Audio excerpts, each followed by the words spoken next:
భేతాళుడు ఇంకా రాలేదేమిటి? అదే అర్థం కావటం లేదు. విక్రమార్క మహారాజా, లోకమోహిని జాడ ఎక్కడా కనిపించటం లేదు. సరే,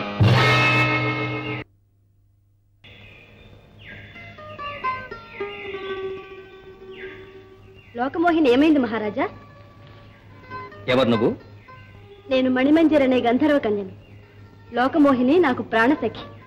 మేమిద్దరము ఒకరినే వివాహం ఆడాలని ఒప్పందం చేసుకున్నాం. శక్తి ద్వీపంలోని శివాలయం వద్దనున్న ఘంటాసురుని సంహరించిన వానికి నన్నిచ్చి వివాహం చేస్తానని నా తండ్రి నిర్ణయించారు. మీరు విజయం పొంది శివుని మెప్పిస్తే ఆ దేవదేవుని దయ వల్ల లోకమోహిని జాడ కూడా తెలుస్తుంది. సంశయించగా నా వెంట దయచేయండి. బయలుదేరు.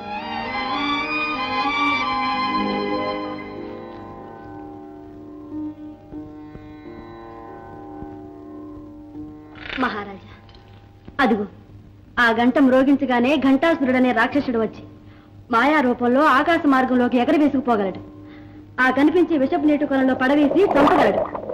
వాడిని సంహరించి ఈశ్వర ప్రసన్నం పొంది నన్ను చేపట్టండి. ఈ వీరసేనుని రాక కూడా అందులకే గంధర్వ సుందరి. నా తండ్రి పెట్టిన ఈ వివాహ నియమం లోకమోహినికి నాకు తప్ప ఇతరులకు ఎవరికీ తెలియదు ఈ లోకంలో. నీకెవరి వల్ల తెలిసినది? అప్రస్తుత ప్రశ్న కాదు, ఆ రాకుమారిని అపహరించినది నీవేనని ఇప్పుడు రుజువైనది. ఈ పాటి ప్రతాపమునకేనా నాడు సభలో వీరుని వలె బీరములు పలికినది? మసి పూసుకుని మారువేషము కట్టి వచ్చిన మందబుద్ధివి, మా ప్రతాపము నువ్వెట్లు గ్రహింపగలవు? నీ ప్రతాపమే పాటిదో నేడు నిరూపించు.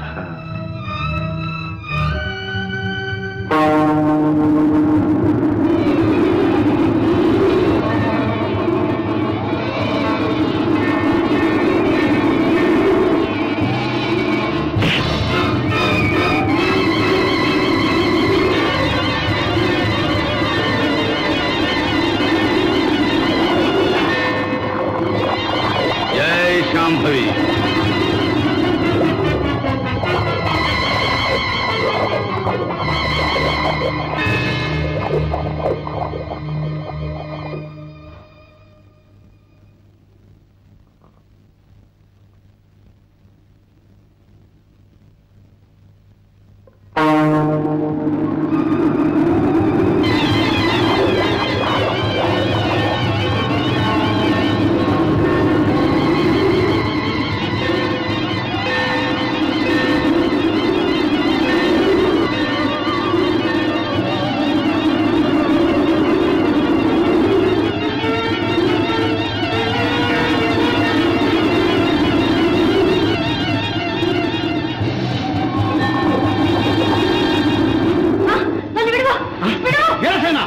జై శాంభవి.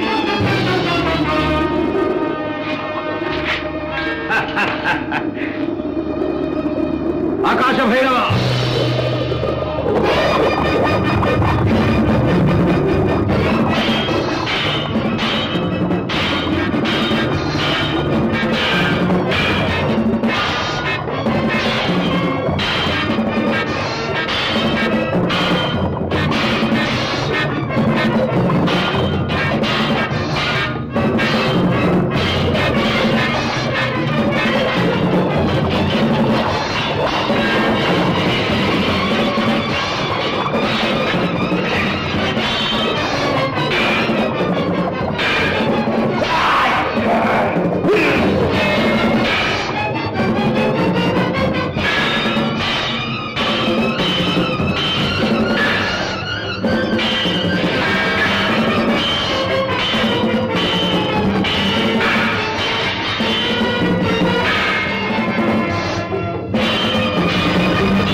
మహర్షి మీరు? నేనే ఘంటాసురుడను. నా ధ్యాననిష్టకు భంగమని గుడిగంటం రోగించిన భక్తులను శపించి శివునిచే ఘంటాసురునిగా నేను శపించబడితిని. మీ దయవలన నాకు శాప విమోచనమైనది. మీ మేలు మరవలేను. అవసరమైనప్పుడు నేను ప్రత్యక్షమై మీకు ప్రత్యుపకారము చేయగలను. ధన్యోస్మి మహర్షి, ధన్యోస్మి. చాచి పక్క మీద సంకురాత్రి, మొగుడు పెళ్ళాలుగా మొదటి రాత్రి, పెదవులు అడిగిన రుచి రాత్రి, కౌగిలి అడిగిన కసి రాత్రి, కవ్విస్తున్నది చలి రాత్రి, కవ్విస్తున్నది చలి రాత్రి. సన్నజాజి పక్క మీద సంకురాత్రి.